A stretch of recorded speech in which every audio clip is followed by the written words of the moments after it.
the a lot of folks have joined and the number has slowed down.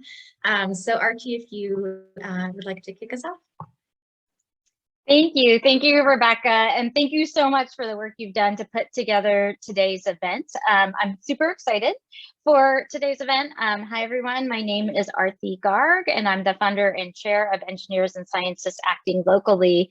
And I've been looking forward to putting together this discussion for a really long time, talking about how cities and local communities can start to build more resilient communities in the face of climate change.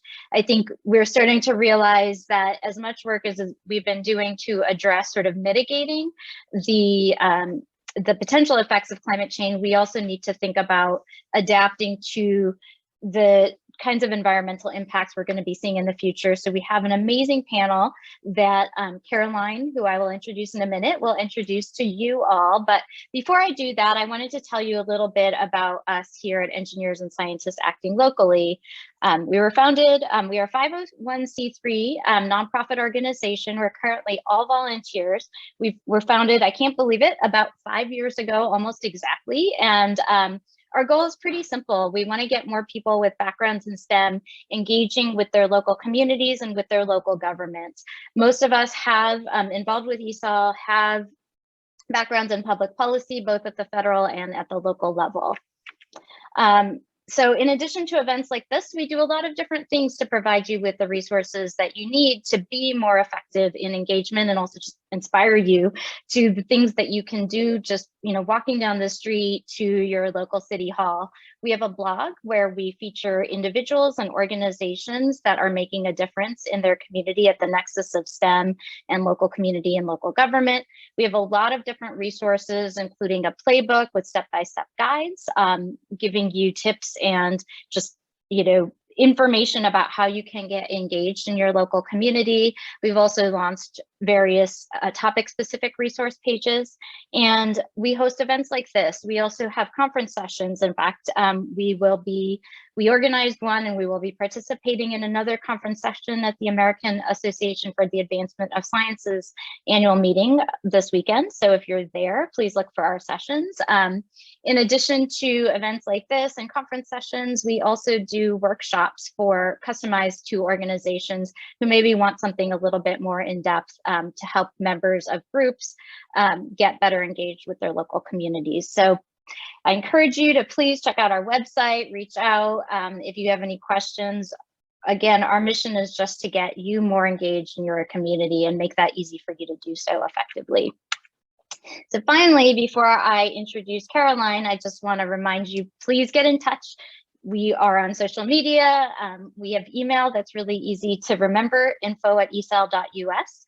If you want to either read our blog or contribute to our blog, just let us know.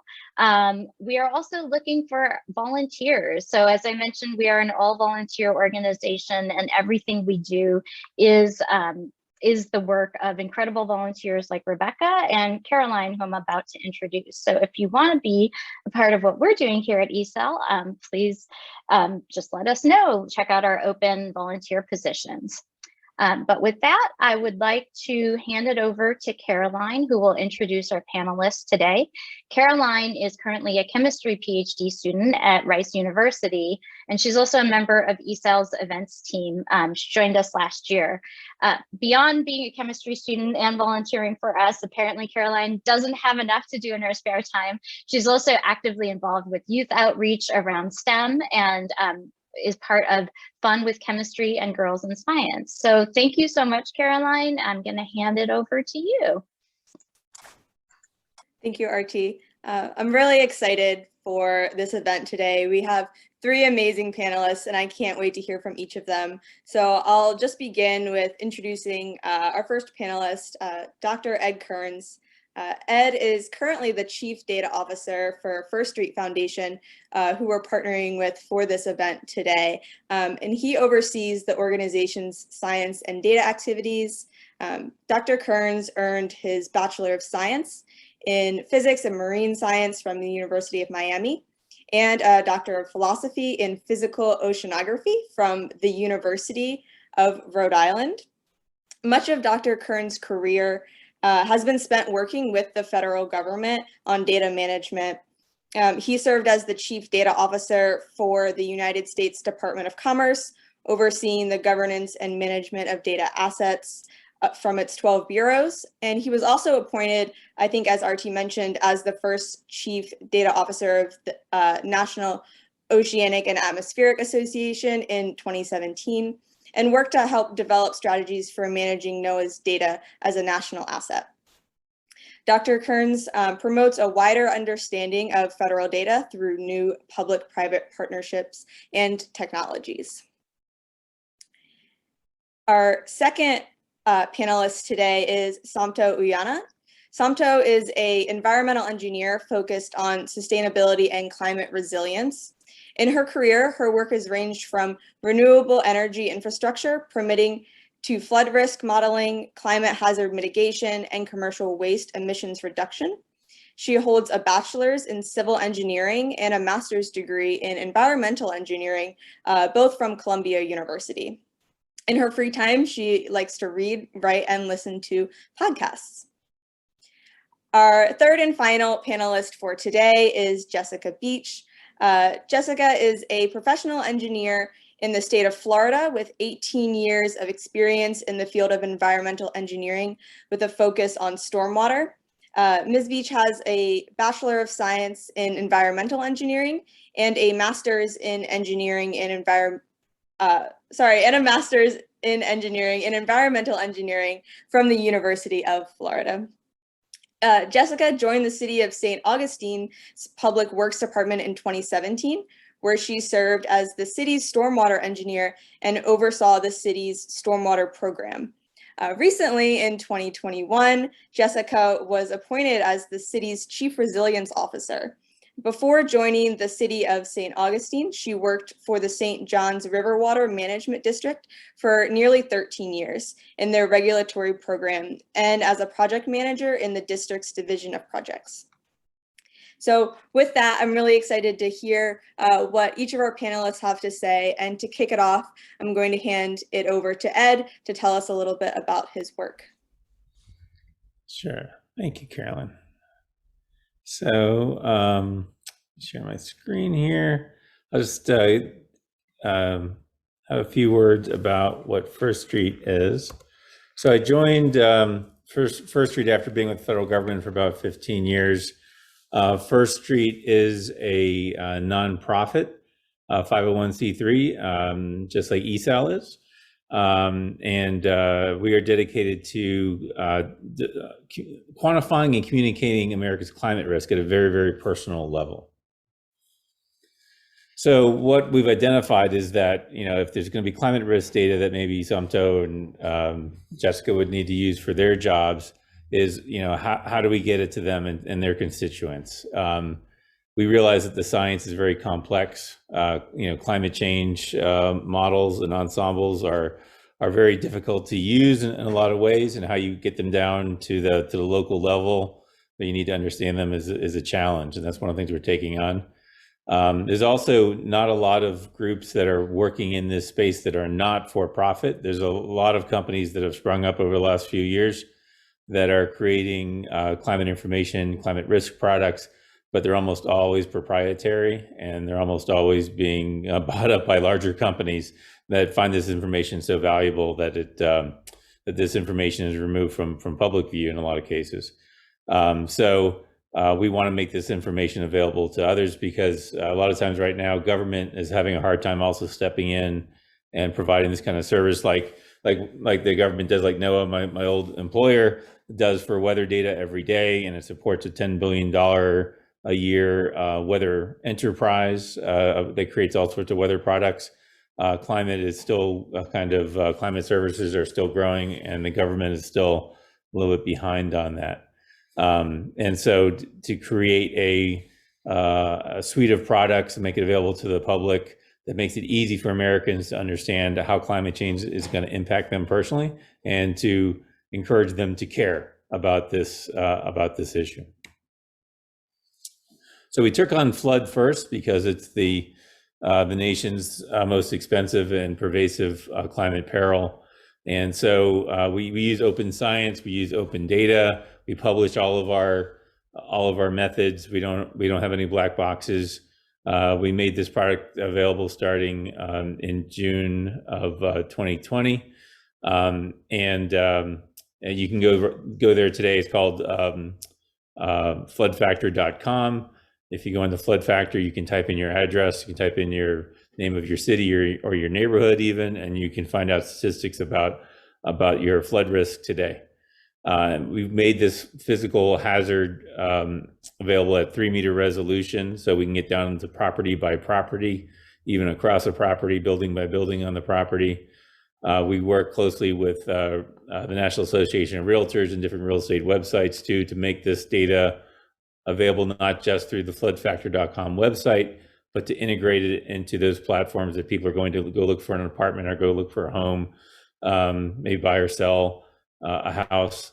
This allows them to discover their climate risk, their flood risk, just as a matter of course, as they're looking at other statistics about their home. Maybe it's their taxes or where they're, what school district they're in. Right there, you also get a chance to see what your climate risk is and what your flood risk is now, going 30 years into the future. So I encourage you to go check that out. We also work with the media. So we make our data available to the media in a way that they can create stories that are relevant to their local communities using those data. So, you know, how that matters to, like, say, the city of St. Augustine, where Jessica works, is really, really important for the people that reside in that city. And so we make the data available to the TV stations, newspapers, magazines that want to create these kinds of stories for those audiences. And we've had over 2 billion media impressions since we launched Flood Factor. So the message is getting out there, which is great to see. But we also know that flood is not enough. So flood impacts a lot of the country, but not the entire country. And there's a lot of other climate risks. So we're working our way down NOAA's list of billion-dollar climate disasters, climate perils that Adam Smith and others work on at NCI at NOAA. And so we are computing wildfire right now, and we're computing a heat product right now. We're going to be working on smoke, air quality, drought, convective storms. Like I said, we're working our way down this list. Unfortunately, there's a lot of work to do, but it's still the same strategy with each one of making this information hyper-local, very personal, let people understand how climate change is going to be impacting them and their world and their lives and their families. And then we're not an advocacy group, so we're not advocating for any particular policy action to take place after that, but we are trying to inform any of those kinds of policy actions that need to take place, whether it's at the city or local level, all the way up to the federal government. So we make this information available to everybody that we can.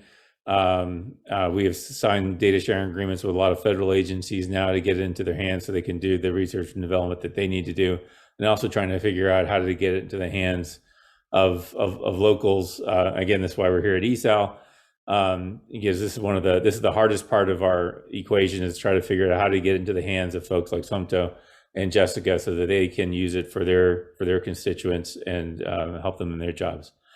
So with wildfire, you'll be seeing this come out in May, and you'll see what's now called Flood Factor will turn into what we're going to call Risk Factor, because we're going to have multiple perils on this page now. But it's going to be the same kind of idea of using open source, peer-reviewed methods, open science, high resolution. We can do wildfire down about 10 meters, assessing every home's vulnerability to fire across the U.S. and look 30 years into the future with climate models and adjust that risk going into the future. So the Forest Service has something called wildfirerisk.org, which is out right now, which you see here. That's at like 270 meter resolution, and it's focused on community fire risk and community actions to protect against wildfires. But we're getting that down. We're taking that down to that next level and looking at suburban communities and such too that are experiencing more and more of this fire risk every year, and we're going house by house through those communities to assess the risk. And thank you very much. Looking forward to the discussion. Thanks, Ed. Before we move on to Samto, I just want to remind everyone, I think what Rebecca and Artie are saying in the chat, if you have questions for Ed or the other panelists, feel free to type them into the chat. And then after the panelists' presentation, we'll have some time for Q&A to discuss those. So with that, Samto, take it away. Thank you. I'm going to share my screen, but I think what I got from Ed's presentation is that there's a lot of similarities between the work that you do at First Street and the work that I'll be sharing about today. So I'm an environmental engineer in New York City, as Carolyn spoke about earlier, and I'll be taking us through resilient water infrastructure in New York City and how that's impacted by the climate crisis and what is being done about it. So my agenda is as follows. I'll talk about the introduction, and then go into the environmental hazards that New York currently faces and the climate-related threats. And then specifically, I'll talk about a project that I've worked on, the stormwater resiliency, and how that's impacting climate resilience and adaptation. So New York City is a coastal metropolitan area, so it is susceptible, to environmental hazards, and these are then exacerbated by the change in climate. And so building resilience in New York City means addressing the existing hazards, but also planning for the future, increased rainfall, higher sea levels, all that stuff that I'm going to talk about in a second. So one of the existing hazards that New York City faces is coastal flooding. And essentially this is when there's high tides in the sea or water bodies around any given land area, and this causes water to push in. So an example is Superstorm Sandy. When that happened, there was extreme devastation in the New York City metropolitan area. And what we saw was that well, it was a hurricane at the time, but it hit landfall during high tide. And this caused ocean water to push into residential neighborhoods. And the image on the right here shows parts of the city that were heavily impacted by this form of coastal flooding. Another thing that New York City currently faces is what's commonly referred to as cloud bursts, but really they're just brief high intensity rainfall events that usually happen in the summer periods. And these impact the city area by flooding transportation networks, so roadways, subway stations, and airport runways. Some of you guys might have seen videos on the internet following the Hurricane Ida event when subways in New York City were flooded and people really couldn't get across the city, couldn't get home, all of that. These are things that happen when there's intense rainfall events. And what these do beyond flooding the transportation networks is also overwhelm our sewer systems. And so the drainage capacity for New York sewers are usually inundated. And then we also have a unique situation in New York called combined sewer overflow, which I'm going to explain in the next slide. But these are all things that are vulnerable to environmental hazards and will be exacerbated as the climate crisis continues to surge. So what is combined sewer overflow?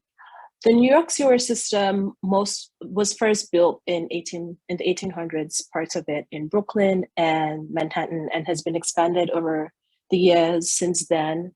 But because it was built so early, majority of the sewer system is combined. This means that the pipes carry both sanitary flow and stormwater flow at the same time. And so if you look at the top right photo over here, this is showing sewer conveyance in a dry weather scenario. So it's a sunny day, there's no rainfall. Wastewater from the house goes into the pipe and takes this turn at the bend over here and goes to the wastewater treatment plant. And now looking at the picture on the bottom right corner, what we see is that under wet weather conditions, when there's rainfall, the rainwater or stormwater and sanitary flow mix together in the conveyance pipes, and both end up going to the wastewater treatment plant and also end up going to the outfall. And so what we're seeing here is that the wastewater treatment plants are being overburdened because typically they're designed for a specific capacity. And when stormwater combines with sanitary water to get to the wastewater treatment plant, that burdens the capacity that the treatment plant was designed for. At the same time, we're having contaminated water going out into the Hudson River and the East River and other water bodies around New York City. The final environmental hazard that I'll be talking about today is the urban heat island effect. So basically, in big cities or metropolitan areas where there's a lot of concrete and impervious surfaces, there's higher temperature in these areas as compared to rural areas where there's vegetation. And what this leads to is this increased presence of concrete or impervious spaces leads to rainwater runoff, which we've seen from like the cloudburst example, but also it causes higher temperatures within the pockets or like a dome around the metropolitan city. And this will be exacerbated by climate change. Currently, we have very high incidence of heat vulnerability, which is measured by temperature rise and then also access to air conditioning or clean water and stuff like that. And what we see in New York City is that low-income communities and also older populations are usually the most heat vulnerable, the most susceptible to heat strokes and such effects. Now, the climate-related threats that will be exacerbating these hazards that I've just talked about are sea level rise, extreme precipitation events, and extreme temperature. And the vulnerabilities that New York City already has that will cause us to be more susceptible to these threats are our aging infrastructure. I already talked about the sewer systems and how they're very old, also not designed for increased rainfall, impervious surfaces, or what we refer to as concrete jungle here in New York City, and then just the fact that we have a really high population density. So one project that I've worked on that specifically addresses these climate hazards is the Stormwater Resiliency Project. In May 2021, the Mayor's Office published these stormwater flood maps that my team at Arcadis worked on, and essentially they're interactive maps that combine coastal flood risk and stormwater flood risk into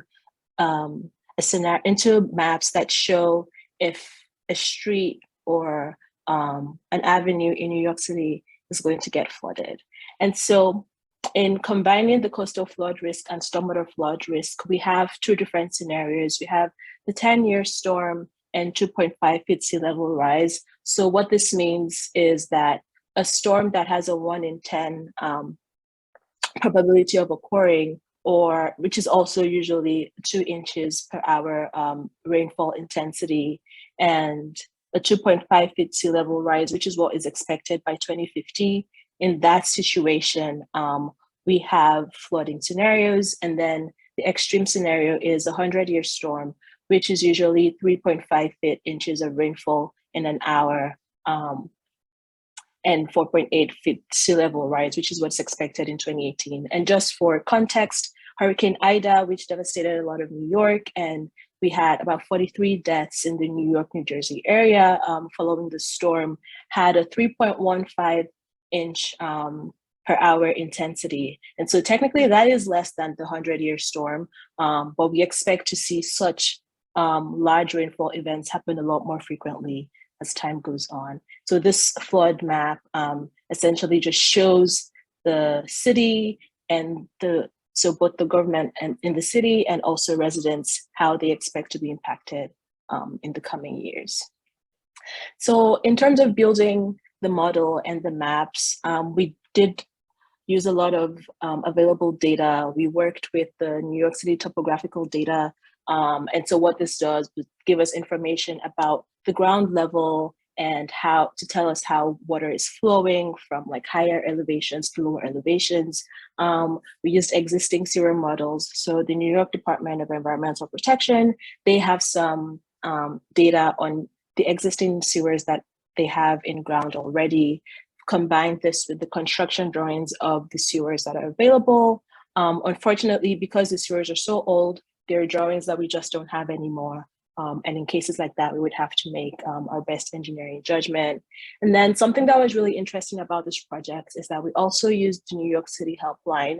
So in New York City, there's a 311 number that people dial to give complaints about heat not working in their buildings or flood events, stuff like that. And so what we did was we gathered the flood complaints from the 311 helpline data, and that helped us to see user-fed hotspots for where flooding was occurring when rainfall events happen.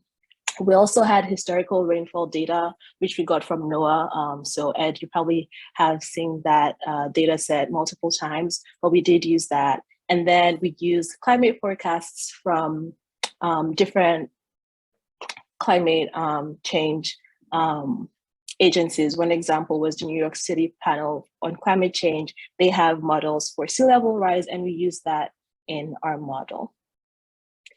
So with the data collected, what we did was we cleaned the data and verified it, made sure that we would be able to put it into our analysis in InfoWorks and ICM and ArcGIS. So ArcGIS is a spatial analysis platform, and a screenshot of that is seen here on the right-hand side. And InfoWorks ICM is a hydrologic and hydraulic modeling tool that we use. So after cleaning the data and verifying it, we integrated all the different parts of data that we had. So the topographical data, the historical rainfall data, the sewer size and design and length information that we had gotten from the Department of Environmental Protection.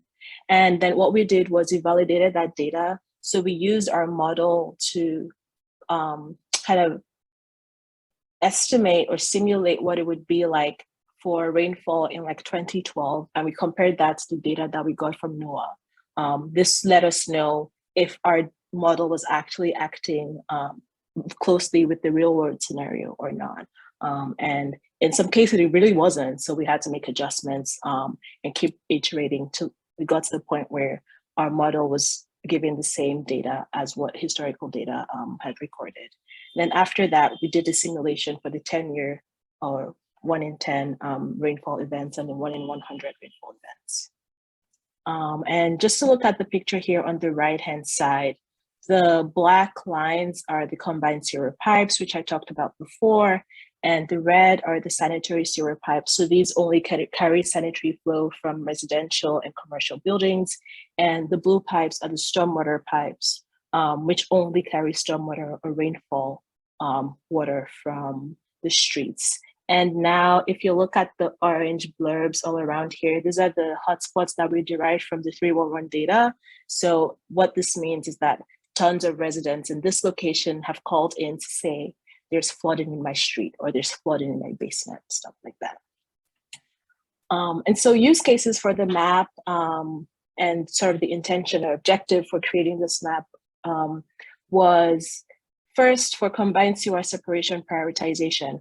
Talked about how having both sanitary sewer and storm sewer going into the same pipe causes water quality issues in our water bodies, causes the wastewater treatment plants to be overburdened, and also causes our drainage system, the sewers themselves, to be overburdened, because if there's already sanitary flow in a pipe, then when there's an intense rainfall event, there isn't enough capacity left for it to carry as much rainfall as possible. And then also specifically for flooding, this map is used to prioritize storm sewer infrastructure upgrades. So in parts like this, parts where there's higher rainfall flooding intensity, those are the places where the DEP and other New York City agencies are prioritizing intervention infrastructure. Also, finally, there's green infrastructure interventions that the map helps to support. Essentially, green infrastructure is the use of vegetation to reduce and minimize the effects of stormwater. And so, for example, there's using porous pavements. Concrete, for example, is an impervious surface, and so water isn't able to percolate downwards. But porous pavements are types of materials that allow water to go down through them. There's also rain guards that are put on the side of the streets, sort of like little gardens just along the streets way to allow rainfall to go down into them instead of running off across the concrete surface. And the good thing about green infrastructure is that while it supports stormwater management. It also reduces the urban heat island effect that we talked about earlier. Another use case for the map is hazard emergency planning and distribution. In the next slide, I'm going to show how this map actually happened to predict all the places where there was heavy Hurricane Ida influence and impact. And the map was released in May 2021, and Hurricane Ida happened in August 2021. So unfortunately, there wasn't enough time for the mayor's office to start to implement some of the changes that this map would support. But going forward, that is the plan. And finally, a good use of the map is really just public education and engagement. It's an interactive map, and it's been publicized in New York City. So residents, residential councils, city council can use this to advocate for themselves and for their communities to say, we need better sewer infrastructure in our location, for example. So like I mentioned, the map really closely identified the areas in New York City that were impacted by Hurricane Ida. As I mentioned before, it was practically a 100-year storm because usually those are 3.5 inches per hour rainfalls, but the rain gauge in Central Park in New York City recorded 3.15 inches, and the one in New York, New Jersey recorded 3.24 inches per hour. And this, at the bottom here is just a clip from a news publication in New York City stating that the map, was able to identify all of the places. Really unfortunate that we had just about 6 months between, no, not even up to 6 months, really like 3 or 4 months between the map being published and Hurricane Ida hitting. But the plan and the hope is that we can use this as a resource to actually implement changes that help to reduce the impacts of climate change. And that's all. Thank you, Samto. Next up, we have Jessica. Thank you. I am going to launch this. All right. Can everyone see the slides okay? Not quite yet, but they might be. Let's see. Try that. And yep. All right. I think I got it. Great. So there's similar challenges with the city of St. Augustine that New York City and other large municipalities face, and just the data and things that come out of like NOAA and what First Street Foundation has done, that's definitely helpful for a smaller local government such as the city of St. Augustine. And we're located in Northeast Florida, and we're a coastal community that's really dominated by tourism. And we're usually referred to as the nation's oldest city. And so we have over 6 million visitors a year. It's a pretty large tourism industry, generating over $1 billion for the local economy. But our city population is relatively small. We've only had relatively stable population of 15,000 or less, and that translates into a small tax base. And so when I'm talking about some very large, costly infrastructure projects, that has a huge implication for a small city budget. It's about 60 million each year. And so for this nation's oldest city, flooding is not new to us. We're a coastal community, and we've got plenty of flooding challenges that have happened over the years. And these photographs just demonstrate right here, the one on the left, this is actually City Hall on the right, and that is Granada Street. And so it looks almost like a little Venice with the boat going down the street there. And we still have quite a bit of flooding on this same road. And I would say just the short time that I've been with this city, we've seen an increase in nuisance flooding. And some things that were covered in the previous presentation that Samto covered, although our stormwater system is separated from our sanitary sewer, it is tidally influenced. And so we are suffering from aged infrastructure like a lot of communities in our United States. And they were built a long time ago, and they're really just not able to handle the cloud bursts or rain bombs and changing climate conditions on that. And so for us, we have a combination of the rainfall driven flooding, but also from the coastal surge. So it's two different types of flooding. And like New York City, we are highly developed. So it's a lot of that impervious area that generates a lot of runoff when it rains. And so trying to better manage it, it's been a challenge for the city. We have been involved in a number of planning efforts. And so taking data and being able to evaluate where our vulnerabilities are in our infrastructure. We've been able to participate in more recently, 2016-17, a pilot project that was funded. There were 3 communities in the state of Florida that looked at a coastal vulnerability assessment that identified major flood pathways in our city. And out of that vulnerability assessment, we were able to have strategies identified to help us adapt and kind of long-term planning and things that we could do short-term, but also look at the long-term. So we have been fortunate to have a number of planning efforts that kind of have set the stage, if you will, for some projects that I'm going to touch on today. And just to give you a brief idea of what was in our coastal vulnerability assessment, a lot of communities in Florida are taking this route where you start with evaluating your critical infrastructure and you look at different types of scenarios and you identify where those tipping points are, and you can start planning for potential upgrades or other strategies for it.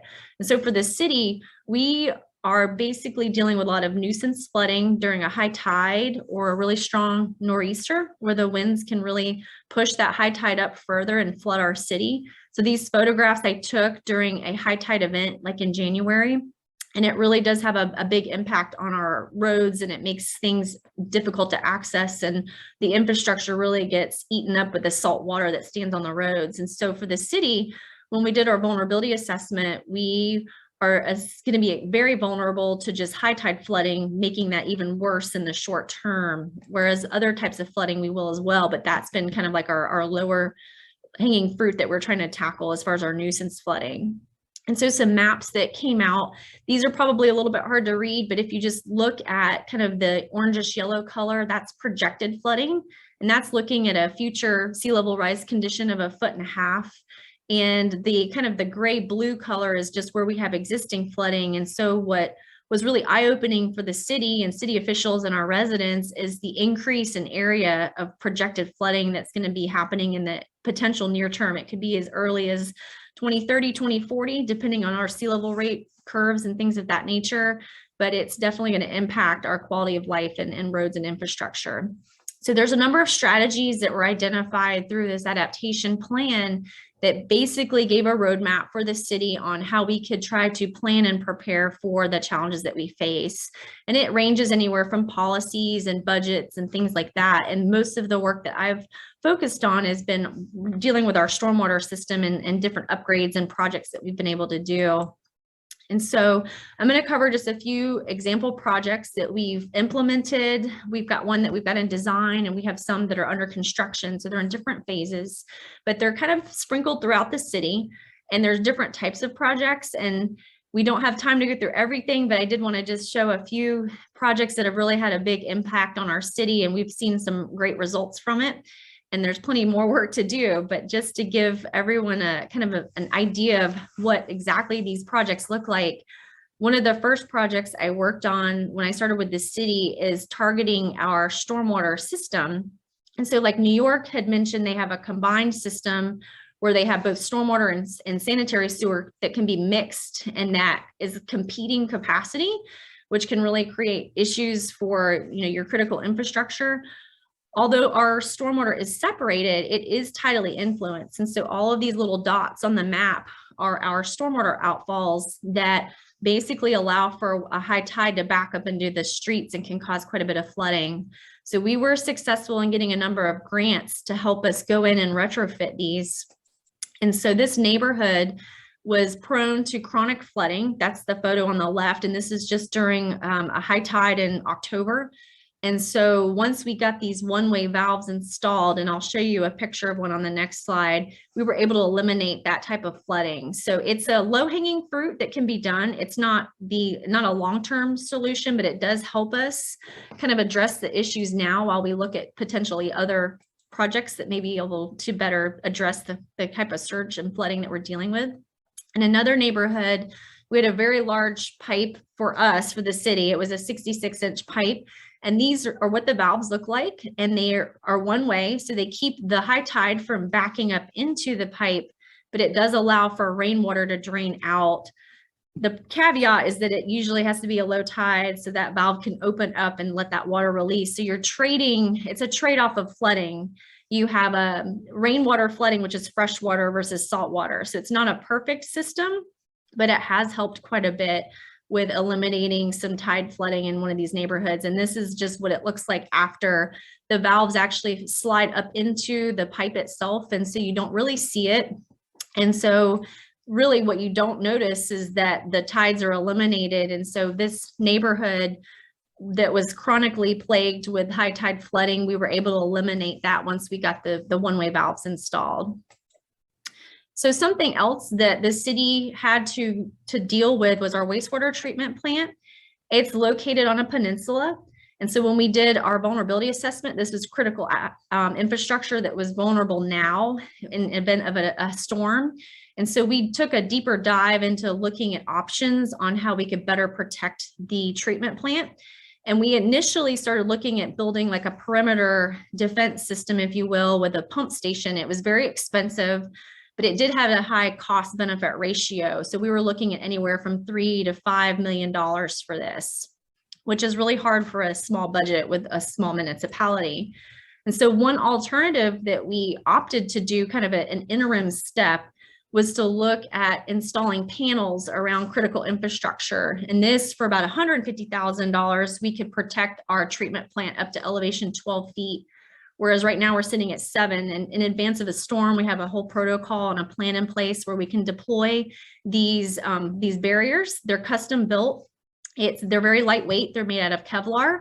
And so our operations staff can quickly deploy these in advance of a storm. So this was a kind of an easy, cost-effective way to help protect our critical infrastructure. And then the last project that I was going to touch on for today it's our largest flood mitigation and drainage improvement project. And this is Lake Maria Sanchez in the background, and you can tell it's connected to our Matanzas River, and it's through an estuary marsh system, and it's subject to flooding. So we've been hit with a number of hurricanes and nor'easters and all types of nuisance flooding, but the original funding source came from Hurricane Matthew. And so through FEMA's Hazard Mitigation Grant Program, we were able to secure funding to basically tackle this issue. And we took a plan that we had in the books for a long time, and we were able to scale it up. And so this map is essentially showing where we're going to be putting different strategies for dealing with both rainfall driven flooding and also your coastal surge. It includes drainage upgrades around City Hall, which is in the blue. And then we're going to be doing more one-way tide check valves in our stormwater outfalls. We're going to be putting in our very first stormwater pump station because we're very flat and low. And so once we start building walls, which is also proposed at the south end of the project, we have to put in a pump station to be able to manage stormwater. So this photo on the left is just a high tide nor'easter, and it floods a major street that serves this neighborhood. But once we can get these improvements in, we're going to have better protection for both structures, residential, commercial buildings, but also for our roadways. And Samto had mentioned some design storm events, and we look at levels of service and what can we improve on. And so the project will have a pretty significant improvement for just rainfall driven flooding, but also tidal coastal surge flooding. And so these photos in the slide kind of show those different types of flooding. And then we did some modeling to show with and without the project. Without the project, this is what we deal with flooding during our king tide season, which we're kind of just getting out of, which is typically October through January. And this is going to have a huge impact. This is the core of our historic district. So our historical resources and our city hall, we have a number of critical assets and infrastructure that are in the project area that will be better protected with this project. And then this is the rainfall improvements, which is a different type of challenge that we're trying to address with the project. So with stormwater upgrades and the pump station, we'll be able to better manage for the stormwater rainfall and things like that too. And so we did some renderings to kind of help with the public input and to help people understand the project and what we're trying to do. So we are having to build a flood wall at the south end of the project, and that's to help with the high tide and the surge events. We're also, I had mentioned a first stormwater pump station. We're trying to integrate it with the landscape. This is a residential neighborhood, so we're trying to be conscientious of that. So it's not a huge building blocking and obstructing views. So this is kind of a landscaped option for our pump station. And then this finally is looking at the street level, because the big question that we get is, well, how high are you building this flood wall? And we're going up to 7 feet NABD 88. This road sits at about 4 feet. So you've got about a 3-foot high wall that'll be exposed, which still allows for the view, but it's really going to help tackle that lower types of flooding that we're already dealing with the nuisance conditions and things like that. And so this is my last slide, just a recap. We've been fortunate to leverage a lot of federal funding and state funding to help with these mitigation projects. And we have a lot more coming. We've got a lot of projects in the works that are planned. And we just got word a couple of weeks ago that we're going to get some additional state funding to help with 7 more additional stormwater drainage, flood improvement / resilience projects. So that is all that I have. And I will stop my screen share. Great, thank you, Jessica. Now that we've heard from all 3 of the panelists, I'd like to invite anyone who has questions to type them into the chat, but also ask some questions myself of you 3. All of you really highlighted the need for data-driven resiliency plans in your presentations. And so my question is, what barriers are there to translating this climate data on risk into actual policy and implementing it? And who are the key players in this implementation here? And maybe, Jessica, we can start with you and then move on to Samto and Ed. Sure. So as an example, our community is pretty, I mean, we're dealing with the flooding right now, so they know things are happening. It is pretty data heavy. And even for me as an engineer, I mean, I have to rely on folks like Ed that can maybe take that data and boil it down to where I can quickly make some decisions or look at it and understand kind of what we're dealing with. And so I think having that translatable to our residents and our commission, because our commission's setting policy, and we know our data, even though we did a vulnerability assessment, we have to go back and revisit that because the data is now out of date. And we know that we probably have less time than what we thought when we're talking about sea level rise and changes and things like that. But I think the one thing that our commission grapples with, and also at the staff level, is how do you prioritize these projects and where do you start first? And so Samto used that tool to kind of help show, and that's one way to look at how do you prioritize these improvements in these projects, because the need is everywhere. And so how do you do that? And you really need good data to look at that, and not just the technical side of it, but what we're looking to hopefully do in the very near future is look at the social and the economic implications of some of this and look at more comprehensive, not just from like an engineering technical aspect too. Yeah, I agree with everything Jessica said. Just first, in terms of interpreting the data and getting it to the people who need to be making these decisions, it's quite difficult, but I think that's why at Arcadis, we rely usually on interactive maps. And so like the map that I was showing, that's an interactive map. We've done others for other use cases, really just to help the mayor's office, the Department of Environmental Protection for New York City, all of these different agencies to kind of see what's happening and understand the type of impact that's gonna be expected. And in terms of, I think you mentioned who are the stakeholders and who are the players. I think it's really important to have the local community have a voice in what's happening and in where these interventions are occurring, which is why we implemented or we integrated 311 data into our analysis. And in other cases, we really try to understand the socioeconomic impact of the climate crisis itself, and then whatever intervention that we're trying to do. So for example, Brooklyn and Queens are heavily impacted by coastal flooding. The Bronx was heavily impacted by Hurricane Ida, same for Brooklyn and Queens as well. And these are areas or neighborhoods where you largely see low-income communities and people of color live in predominantly. And so it's important, while, like Jessica said, understanding the engineering and technical side of things, you'd really try to look at who's being impacted and who can afford to wait a year or two for an intervention versus whose life is getting impacted right now by this flooding. Yeah, and the First Street offices are actually in Brooklyn near the water, so we it's kind of ironic, but we're on the second floor. But yeah, but these kinds of analyses are really important for making decisions, like where you're going to have your office, where you're going to have your building.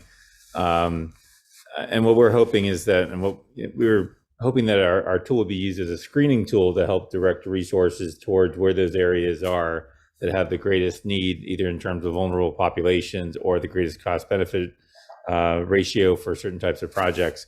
And so we're starting to see that kind of roll out. And one of the questions that was typed into the Q&A was, what are some of these hurdles? It's the same kind of question, but to get a local community to adopt data that's coming from a nonprofit is harder than I would have thought, right? That there's all sorts of different processes that have to go through for introduction of data into public discourse like this. And a lot of times the engineering firms that are often working with the local governments, they have to accept the new data too. They have to get comfortable with it. That takes time if there's a new product out there. But since our product is a two-dimensional, hydrodynamic model, it's not looking at the groundwater and stuff too. If you're going to put a $5 million feature like the kind of that Jessica was showing, if you're going to build something like that, you're going to want to do a full study before you implement an adaptation like that. And so what we're hoping is our products are going to help guide that kind of discussion. One question from the audience is about zoning and development regulations that require consideration of flooding potential for new projects. Maybe Samto or Ed could speak to this in New York, and Jessica in St. Augustine, or just generally in the US.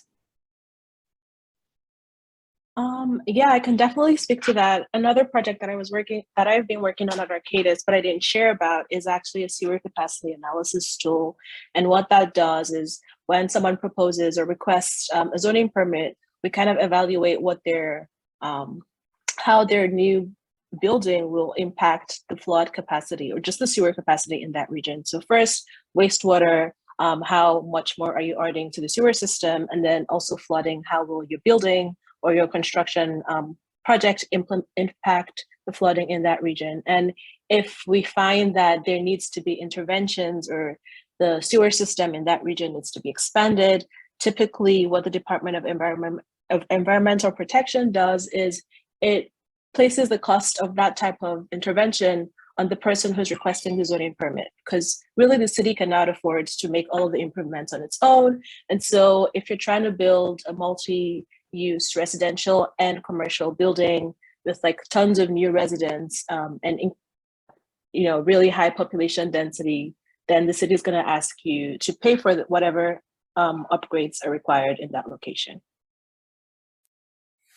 Yeah, and try to make be able to make the case for doing any kind of improvements. One of the things that we've done is not just boiling the risk down to a 1 to 10 score to simplify the scoring and the science, but to also do an economic analysis. So we're assigning a average annual loss for every property and every building.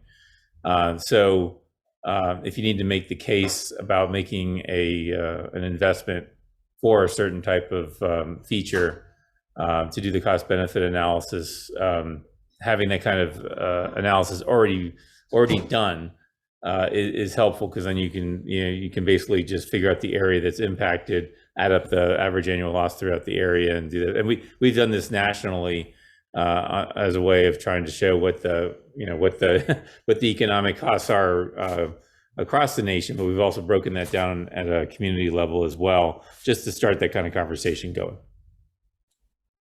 And I'll have to say, for the state of Florida, when I worked at the St. Johns River Water Management District, it was 18 counties in Northeast Florida, but we did have statewide standards for stormwater management.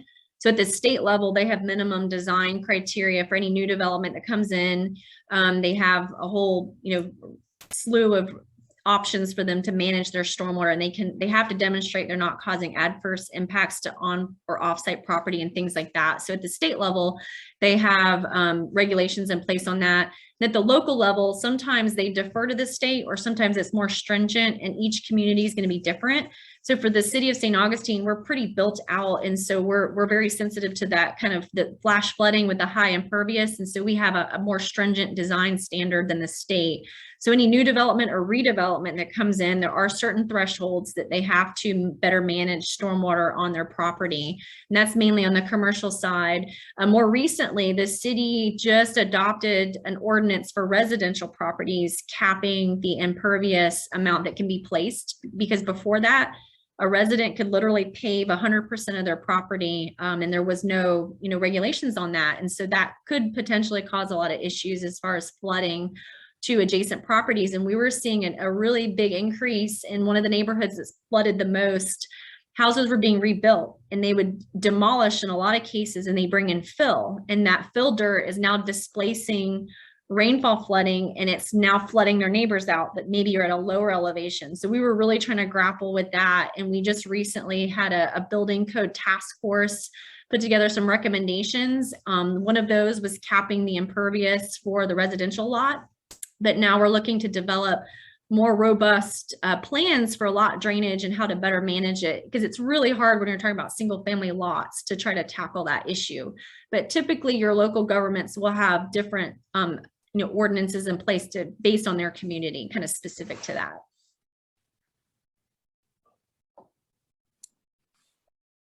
One final question from the audience is about how communities can specifically address resilience with keeping their most vulnerable residents in mind.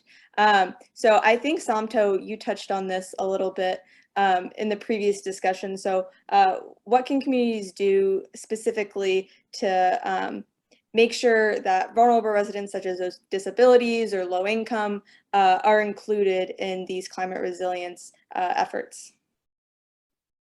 I think, like you mentioned, I touched on this earlier, but I think that first and foremost, from the engineering perspective, there needs to be an integration of the socioeconomic impacts of the crisis itself and interventions in your prioritization matrix. So if flooding is your key criteria, for example, then also it should also be looking at flooding in less affluent communities versus flooding in more affluent communities.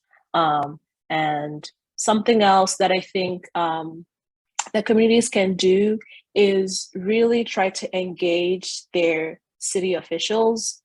For example, the New York mayor has an Office of Resiliency, which is where a lot of the resiliency plans and policy are coming out of. And I think that New York is kind of doing well in terms of just planning for the future, but that's because a lot of the residents of New York City care about climate change and are trying to push for interventions. And I think that just really engaging with your local community officials is like really where you can go from there.